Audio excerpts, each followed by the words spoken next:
Assalamualaikum warahmatullahi wabarakatuh. Alhamdulillah kita masih diberi kesempatan, nikmat kesehatan dalam perkuliahan kita kali ini. Adapun materi kita hari ini adalah penerapan ekonomi diferensial fungsi sederhana, di mana ada 6 materi, yaitu elastisitas, biaya marginal, penerimaan marginal, utilitas marginal, produk marginal, dan analisis keuntungan maksimum. Nah, yang pertama adalah elastisitas, di mana Y sama dengan Fx, eta sama dengan persen delta Y, persen delta X sama dengan limit delta X sampai 0, delta Y per Y, delta X per X.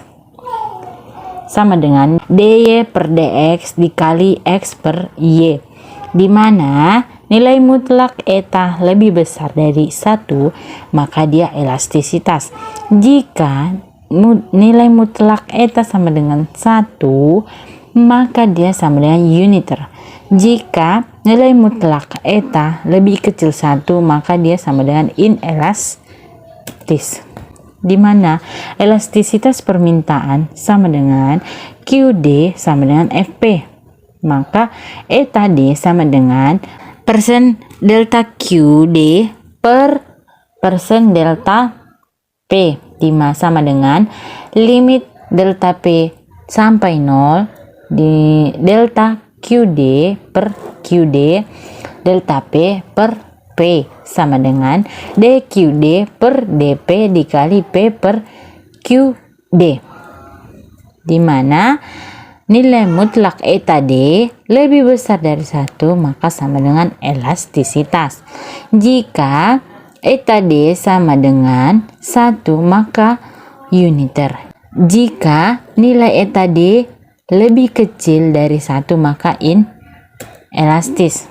Nah, contohnya permintaan suatu barang ditunjukkan oleh persamaan QD sama dengan 25 dikurang 3P pangkat 2. Tentukan elastisitas permintaan pada P sama dengan 5. Maka QD sama dengan 25 dikurang 3P pangkat 2. Maka B pangkat eta sama dengan dQD per dP dikali P per QD sama dengan negatif 6P dikali P per 25 dikurang 3P pangkat 2. Pada P sama dengan 5, maka B pangkat eta sama dengan negatif 6 dikali 5 dikurang 5 per 25 kurang 3 kali 5 pangkat 2. Maka hasilnya sama dengan 3. Jadi dia elastis. Permintaan suatu barang ditunjukkan oleh persamaan QD sama dengan 4 dikurang P. Tentukan elastisitas permintaan pada QD sama dengan 3. Maka QD sama dengan 4 dikurang P, maka B elastisitasnya B pangkat eta sama dengan dQD per dP kali P per QD sama dengan negatif 1 dikali P per 4 dikurang P. Pada QD sama dengan 3, maka B pangkat eta sama dengan negatif 1 dikali 1 per 3, maka sama dengan negatif 1 per 3 inelastis. Ini lebih kecil dari 0, maka dia inelastis. Nah, untuk elastisitas penawaran, QS sama dengan FP, eta S sama dengan persen delta QS per persen delta P sama dengan limit delta P sampai 0, delta QS per Q, delta P per P, maka sama dengan dQS per dP kali P per QS, di mana jika nilai mutlak eta S lebih besar 1, maka dia elastisitas. Jika eta S sama dengan 1, maka dia uniter. Jika eta S-nya lebih kecil dari 1, maka inelastis. Fungsi penawaran suatu barang dicerminkan oleh QS sama dengan negatif 200 ditambah 7P pangkat 2. Berapa elastisitas penawarannya pada P sama dengan 10. QS sama dengan negatif 200 ditambah 7P pangkat 2. Maka eta S nya sama dengan dQS per dP kali P per QS sama dengan 14P dikali P per negatif 200 ditambah 7P pangkat 2. Maka pada P10 tinggal masukkan nilai P-nya. 14 dikali 10, 140 dikali P-nya 10 per negatif 200 tambah 7 kali 10 pangkat 2, maka hasilnya 2,8. 2,8 adalah lebih besar dari 1, maka dia elastis. Nah, untuk elastisitas produksi menunjukkan besarnya perubahan output yang dihasilkan akibat adanya perubahan input yang digunakan, di mana eta P sama dengan persen delta P per persen delta X sama dengan limit delta P sampai 0, delta P per P, delta X per X sama dengan dP per dx kali X per P, di mana P adalah jumlah output, X-nya adalah jumlah input. Fungsi produksi suatu barang ditunjukkan oleh persamaan P sama dengan 6X pangkat 2 dikurang X pangkat 3. Berapa elastisitas produksinya pada penggunaan faktor produksi sebanyak 3 unit? P sama dengan 6X pangkat 2 dikurang X pangkat 3. Eta P sama dengan dP per dx dikali X per P sama dengan 12X dikurang 3X pangkat 2 dikali X per 6X pangkat 2 dikurang X pangkat 3. Pada X sama dengan 3, maka masukkan harga nilai X sama dengan 3, maka eta P sama dengan 12 dikali 3 dikurang 3 kali 3 pangkat 2 dikali 3 per 6 kali 3 pangkat 2 dikurang 3, maka hasilnya sama dengan 1. Nah, jika nilai dari eta P-nya sama dengan 1, maka dia disebut uniter. Oke, bisa dipahami ya. Yang kedua adalah biaya marginal. Biaya marginal atau marginal cost atau MC adalah biaya tambahan yang dikeluarkan untuk menghasilkan satu unit tambahan produk. Jika TC sama dengan FQ, di mana TC adalah biaya total dan Q adalah jumlah produk, maka biaya marginalnya MC sama dengan TC aksen sama dengan DC per DQ. Pada umumnya, fungsi biaya total yang non-linear merupakan fungsi kubik, sehingga fungsi biaya marginalnya berbentuk fungsi kuadrat. Dengan demikian, kurva MC selalu mencapai minimumnya tepat saat kurva biaya total TC berada pada posisi titik beloknya. Jika suatu fungsi biaya TC sama dengan FQ sama dengan Q pangkat 3 dikurang 3Q pangkat 2 ditambah 4Q ditambah 4, maka A. Bagaimana persamaan biaya marginalnya? Yang B. Berapa yang harus diproduksi pada tingkat biaya marginal minimum? Yang C. Berapa tingkat biaya marginal minimum? Yang D. Berapa biaya total pada tingkat produksi tersebut? Jawabnya, jika biaya total TC sama dengan FQ sama dengan Q pangkat 3 dikurang 3Q pangkat 2 ditambah 4Q tambah 4, di mana A biaya marginalnya, MC sama dengan TC aksen sama dengan 3Q pangkat 2 dikurang 6Q tambah 4. Maka ini adalah turunan pertamanya. MC minimum terjadi pada TC sama dengan 0, di mana turun TC-nya itu turunan keduanya itu sama dengan 0. TC turunan kedua sama dengan 6Q dikurang 6. Jadi TC aksennya turunan kedua sama dengan 0, maka 6Q dikurang 6 sama dengan 0, maka Q-nya sama dengan 1. Ini bisa ya, jadi nanti kan negatif 6 pindah ke kanan jadi positif 6, jadi Q-nya sama dengan 6 dibagi 6 sama dengan 1, maka hasilnya Q sama dengan 1. Nah, untuk jawaban yang C, pada Q sama dengan 1, MC sama dengan, nah tinggal masukkan nilai Q ke dalam persamaannya, maka 3 kali 1 pangkat 2 dikurang 6 kali 1 ditambah 4 sama dengan, hasilnya semua jadi sama dengan 1. Untuk TC nya, maka kalau TC dia persamaan di atas yang paling awal, maka dia 1 pangkat 3 karena harga Q-nya adalah 1, maka dia 1 pangkat 3 dikurang 3 dikali 1 pangkat 2 ditambah 4 kali 1 ditambah 4, hasilnya sama dengan 6. Nah, kemudian ini bentuk grafiknya ya. Bisa dilihat dia membentuk kurva, MC-nya membentuk kurva ke bawah.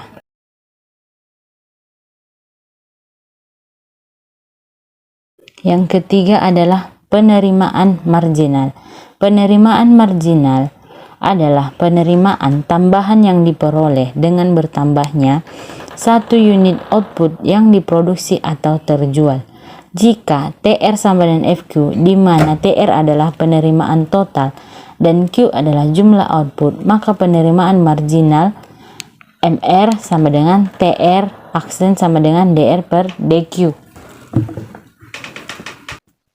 Fungsi penerimaan total yang nonlinear pada umumnya berbentuk fungsi kuadrat atau parabolik, sehingga fungsi penerimaan marginalnya akan berbentuk fungsi linear.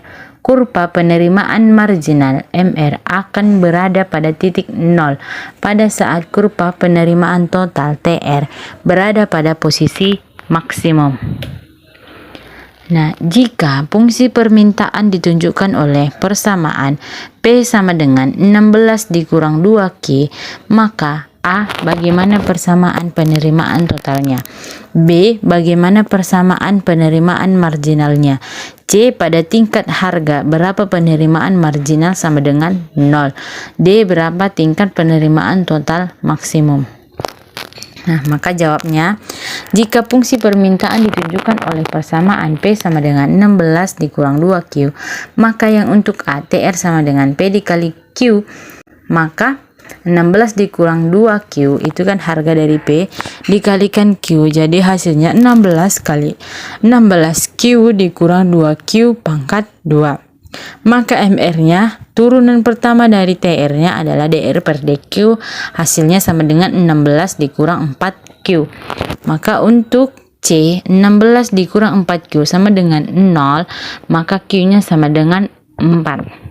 Pada MR sama dengan 0, maka P sama dengan 16 dikurang 2 kali 4 sama dengan 8. Tadi kan udah dicari harga Q-nya sama dengan 4. Ini pahamkan dari mana dia 4, nanti pindah yang 16 ke kiri.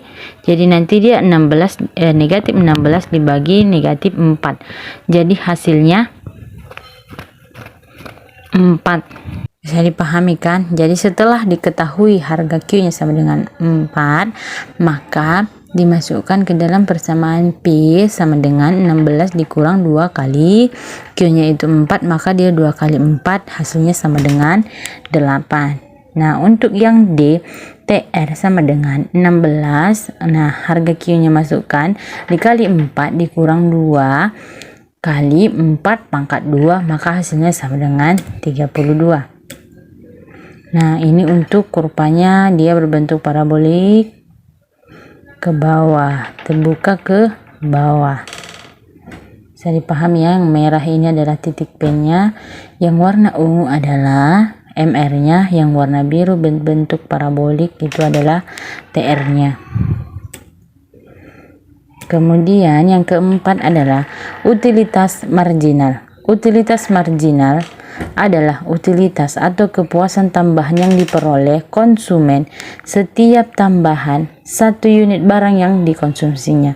Jika TU sama dengan FQ, di mana TU adalah utilitas total dan Q adalah jumlah barang yang dikonsumsi, maka utilitas marginalnya MU sama dengan TU aksen per DU per DQ. Fungsi utilitas total yang non-linear pada umumnya berbentuk fungsi kuadrat atau parabolik, sehingga fungsi utilitas marginalnya akan berbentuk fungsi linear. Kurva utilitas marginal akan berada pada titik 0 pada saat kurva utilitas total TU berada pada posisi yang maksimum. Nah, jika fungsi TU sama dengan FU sama dengan 90 Q dikurang 5Q pangkat 2, maka MU sama dengan TU aksennya turunan pertamanya DU per DQ sama dengan 90 dikurang 10Q. maka TU maksimum pada MU sama dengan 0, 9 kurang 10 Q sama dengan 0, maka harga Q-nya sama dengan 9. Maka TU maksimumnya adalah 90 kali 9 dikurang 5 kali 9 pangkat 2, hasilnya 810 dikurang 405, maka hasilnya adalah 405. Nah, ini adalah bentuk kurvanya berbentuk parabolik terbuka ke bawah. Yang biru ini adalah TU-nya 90 Q per 5 Q pangkat 2, sedangkan yang ungu adalah MU-nya 90 dikurang 10 Q. Yang kelima, produk marginal. Produk marginal adalah produk tambahan yang dihasilkan dari setiap satu unit tambahan faktor produksi input yang digunakan. Jika TP sama dengan Fx, di mana TP adalah jumlah produk total dan X adalah jumlah input, maka produk marginalnya adalah MP sama dengan TP aksen dP per dx. Fungsi produk total yang non-linear pada umumnya berbentuk fungsi kubik, sehingga fungsi produk marginalnya akan berbentuk fungsi kuadrat atau parabolik. Kurva produk marginal akan selalu mencapai titik ekstrim maksimum tepat pada saat kurva produk total berada pada posisi titik beloknya. Kedudukan ini mencerminkan berlakunya hukum tambahan hasil yang semakin berkurang atau the law of diminishing return. Produk total mencapai puncaknya ketika produk marginal 0. Selanjutnya, produk total menurun bersamaan dengan produk marginal menjadi negatif. The law of diminishing return berlangsung pada rentang antara MP maksimum, MP aksen sama dengan 0, dan MP sama dengan 0. Area di mana produk marginal negatif menunjukkan bahwa penambahan input justru akan mengurangi jumlah produk total, yang menunjukkan terjadinya disefisiensi kegiatan produksi. Dalam area ini, jika ingin meningkatkan jumlah produksi total, input harus dikurangi. TP sama dengan Fx sama dengan 9x pangkat 2 dikurang x pangkat 3, maka MP sama dengan TP aksen sama dengan 18x dikurang 3x pangkat 2, maka TP maksimum pada TP aksen sama dengan 0, maka 18x dikurang 3x pangkat 2 sama dengan 0, maka x nya sama dengan 6. TP max sama dengan, tinggal dimasukkan harga x nya 6, 9 dikali 6 pangkat 2 dikurang 6 pangkat 3 sama dengan 108. TP berada di titik belok dan MP maksimum pada TP turunan kedua sama dengan MP aksen turunan pertamanya sama dengan 0, yaitu pada X sama dengan 3. Nah, ini adalah bentuk kurvanya. Garis birunya adalah TP, garis yang ungu adalah MP-nya. Kemudian yang keenam, analisis keuntungan maksimum. P sama dengan R dikurang C sama dengan FQ. P optimum jika P aksen sama dengan 0, atau pada MR sama dengan MC jika P turunan kedua lebih kecil 0. Maka P maksimum, keuntungan maksimum. P turunan kedua lebih besar 0, maka P-nya minimum atau kerugian maksimum. Jadi syarat agar diperoleh keuntungan maksimum, P aksen pertamanya sama dengan 0 atau pada MR sama dengan MC. Syarat yang diperlukan untuk yang kedua, syaratnya P aksen kedua turunan kedua lebih kecil 0 atau MR aksen sama dengan MC aksen turunan pertamanya. Syarat yang mencukupkan. Nah, di mana jika TR sama dengan RQ sama dengan negatif 2Q pangkat 2 ditambah 1000Q, TC sama dengan CQ sama dengan Q pangkat 3 dikurang 59Q pangkat 2 ditambah 1315Q ditambah 2000. Berapa unit produksi yang harus dihasilkan supaya mendapatkan keuntungan maksimum, dan berapakah keuntungan maksimum tersebut?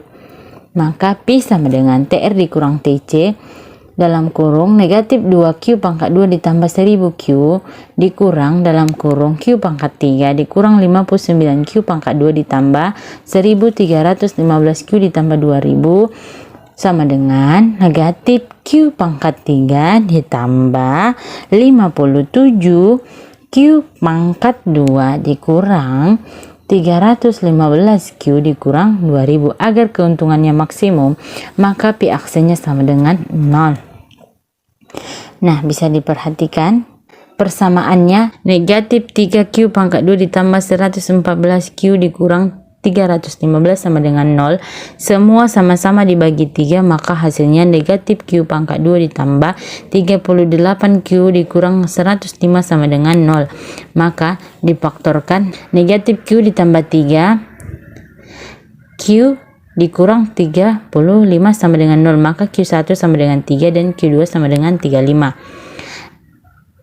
Maka pi aksen keduanya sama dengan negatif 6Q ditambah 114.